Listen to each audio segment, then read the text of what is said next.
Plantar fasciitis is that pain in the bottom of the foot. It could be one foot or both feet. It could be bilateral. Most common cause is when the foot is deconditioned due to activity or physical stress like running or different surfaces of running, or just get started to increase your mileage. All these can actually increase the stress that can cause an overload and inflame that plantar fascia. Another common cause is when you get a pinch of the sciatic nerve. And it doesn't have to have the classic sciatic shooting pain. It could be just a chronic pressure on that sciatic nerve, which interferes with messages that weakens the strength of the muscles down on the lower leg and the foot.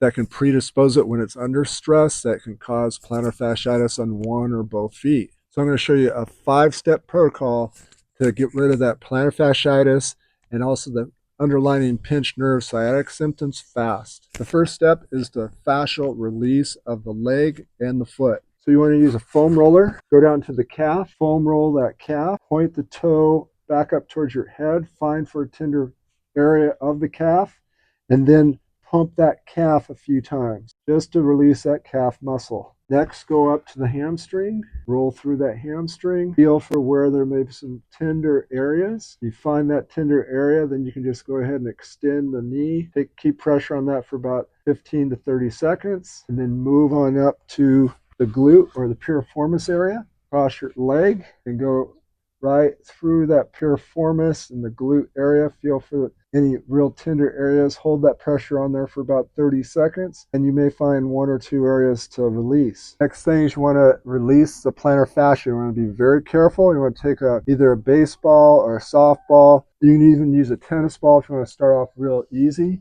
You can go ahead and support one side, put that weight on, and you find a tender spot in that arch. Go ahead and flex and extend those toes. Try to leave it on there for about 10, 15, 30 seconds so you can release that arch. Go all the way up to the ball of the foot.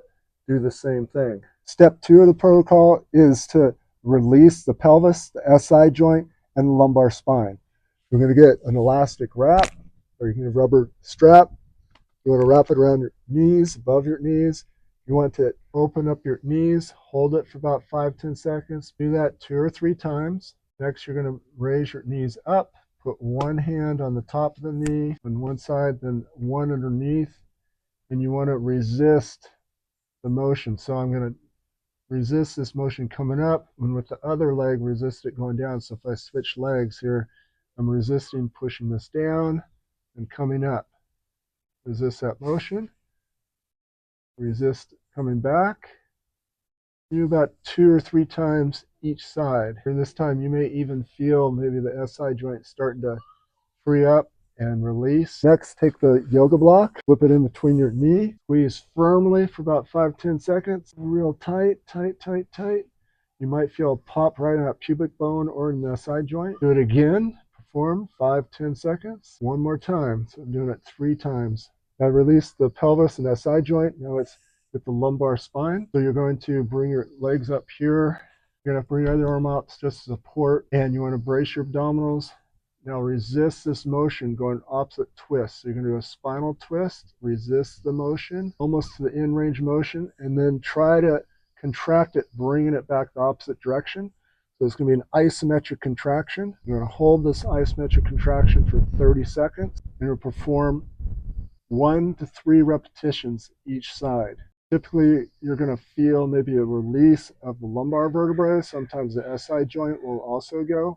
But if you do hear some pops and cracks, that's okay. Step 3 of the protocol is sciatic nerve flossing. Then one leg, support back of the thigh of the other, bend it 90 degrees at the hip, point the toe towards your head, and extend the knee up.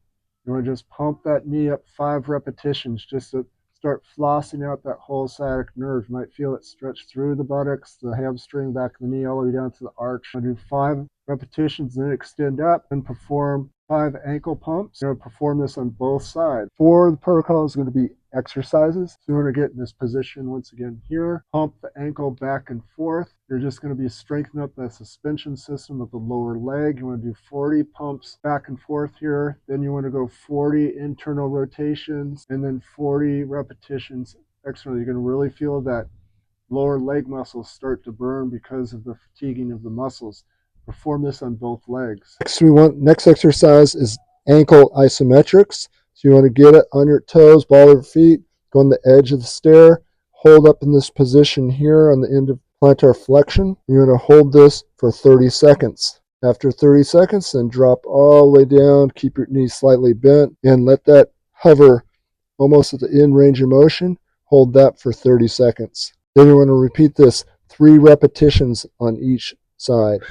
Next exercise is toe-ups. Lean against the wall. Go out as far away as you want to from the wall. So you want to just rock back up here, do about 25 repetitions, 1 to 3 reps. Fifth step of the protocol is the stance. Very important to bring it all together so you can consciously program the subconscious muscles of your posture as you're standing from your feet all the way up through your body. So you're going to stand with your feet hip width apart, so your toes, the big toes line up with the knee with the hip.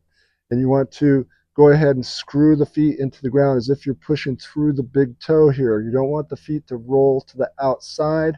You want to just create that torque where you can actually feel the knee opening up a little bit as you work the feet into the ground. As you do that, you're naturally going to contract your glutes. So it's going to cause the glutes to contract, and you want to really brace the abdominal muscles so you don't arch your back. Then bring your ears over your shoulders. Stance set, you're going to feel the natural arch pop up when you get the stance correctly. If it's dropping down this way, once you get that torque in there, you can see my knee kind of pops to that side. The arch will start popping up.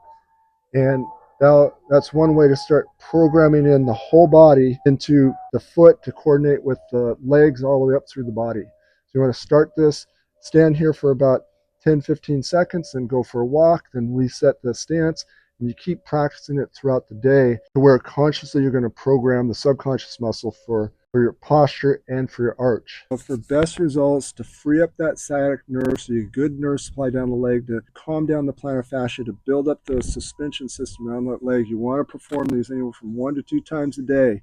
And you should start seeing things within about 7 to 14 days where it's really going to solid, and then it's basically going to disappear. Now check out this next video. It'll show you exercises how to build up a strong back. If you want more home-based spinal exercise programs, please subscribe and please share the information. Really appreciate serving you. Keep spreading the word. We'll see you in our next video.